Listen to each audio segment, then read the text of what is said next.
ဒီမနက်ကဒီတည်င်းတွေ့ပြီးသွားကြပြီလားကားအစီတန်းကြောင်လို့ပြောတယ်ပေါ့နော်ကားအစီတန်းကြောင်ဆုံးတယ်လို့တော့ပြောတယ်အဲ့တော့ medicine ဒီရက်ထဲမှာဘာတွေလုပ်ဖြစ်နေဒီတည်င်းကိုတွေ့ပြီးသွားတဲ့အချိန်မှာ medicine ဒီရက်ထဲမှာဘာလုပ်ဖြစ်လဲဆိုတာပြောပြမယ် medicine ကကိုပေါ့နော်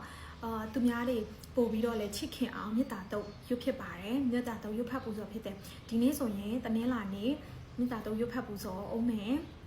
အဋိဌံတေချာစဝင်မယ်ပေါ့နော်ပုံမှန်ကတော့ဒီတိုင်းပဲရွတ်ဖြစ်နေတယ်အခုကတော့အဋိဌံတေချာဝင်မယ်လူတွေလည်းကိုမေတ္တာရှိအောင်လို့ပေါ့နော်ပြီးတော့ medicine ပုပ္ပန္နာတုပ်ရွတ်ဖြစ်ပါတယ်ဘေးရန်တွေကင်းရှင်းအောင်လို့အတွက်ကိုပုပ္ပန္နာတုပ်က17ချိန်လောက်ပေါ့နော်ရွတ်ဖတ်ပူဇော်ပေးတယ်ကိုဖျားစင်ရှိမှာပဲရွတ်တာမျိုးမဟုတ်ပဲနဲ့အဆင်ပြေတယ်လို့မျိုးရွတ်လို့ရတယ်ပုပ္ပန္နာတုပ်ရွတ်တာပြီးလည်းကိုရဲ့ပါဇက်မှာလည်းအများအားဒီတန်ပုတ်တွေရွတ်ဖတ်ပူဇော်နေတာပြီးပြီဆိုလို့ရှိရင်တရဏဂုံ8400လည်းရွတ်ဖတ်ပူဇော်ပြီးတော့အဋိဌံဝင်ဖြစ်နေတယ်ပေါ့နော်ဒါကြောင့်မို့လို့ကိုစီကြားရောက်လာမဲ့ဒါမျိုးလို့မသိဘူးလို့မပြောလို့ဘူးเนาะဒါမသိဘူးလို့တော့မပြောလို့အဲ့တော့